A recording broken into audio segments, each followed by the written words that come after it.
मायका और ससुराल, औरत की दर्द भरी कहानी। ससुराल में वो पहली सुबह मुझे आज भी याद है। कितनी घबरा कर मैं उठी थी, यह सोचती हुई कि कहीं देर न हो जाए। सब न जाने मेरे बारे में क्या सोचेंगे।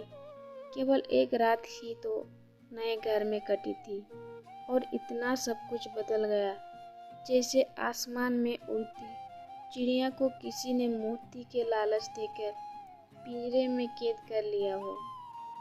शुरू के कुछ दिन तो यूं ही गुजर गए। एक दिन हम बाहर घूमने गए। जब हम वापस घर आए तो सासू माँ की आंखों में खुशी तो दिख रही थी, लेकिन केवल अपने बेटे के लिए।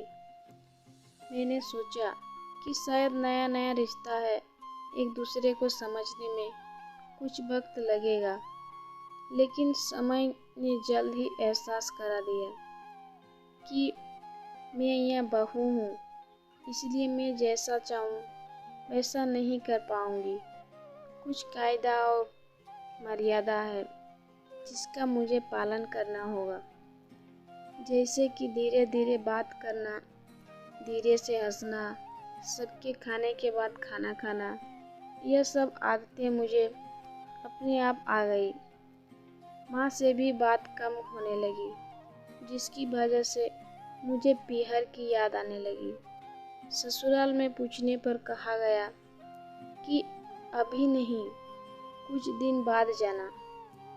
जिस पति ने शादी के समय कहा था कि आपकी बेटी पास में ही तो है, कभी भी आ जाया करेगी, उसके भी सुर बदल गए।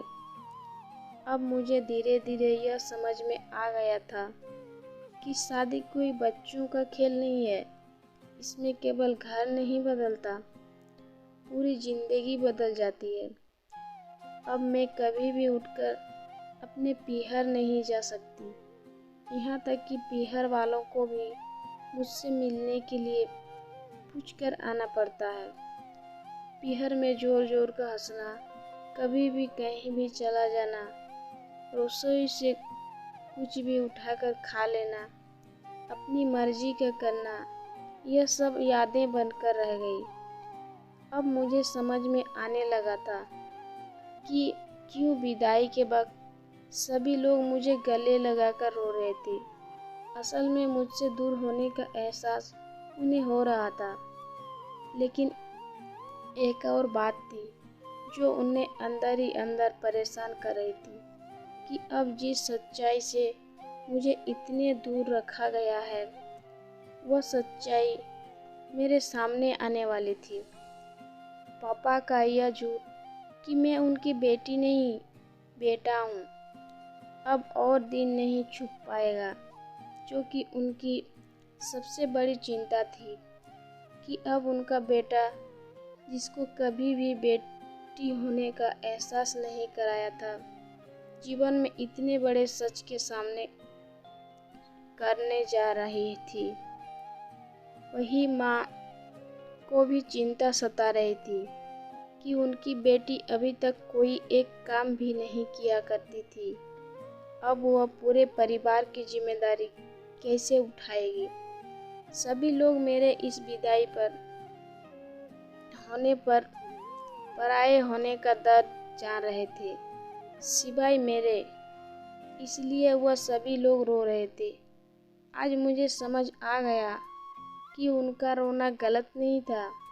यह हमारे समाज का नियम ही है कि एक बार बेटी डोली में विदा हो गई तो वह उस घर के लिए केवल मेहमान ही बनकर रह जाती है। फिर कोई चाहे कितना क्यों न कह ले कि यह घर आज भी उसी का है, सच तो नहीं था।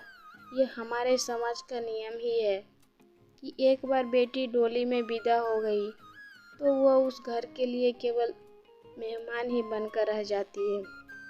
फिर कोई चाहे कितना क्यों न कह ले कि यह घर आज भी उसी का है, सच तो यह है कि अब वह कभी भी यूं ही अपनी पीहर नहीं जा सकती, चाहे कितनी भी समस्या और परेशानी क्यों न आ जाए। मुझे ही हल करना है। हंसते हुए या गम छुपाते हुए। आशा करती हूँ आपको ये कहानी अच्छी लगी होगी। अगर अच्छी लगी हो तो कमेंट करके ज़रूर बताइए, शेयर कीजिए और अगर चैनल में नए हो तो सब्सक्राइब कीजिए।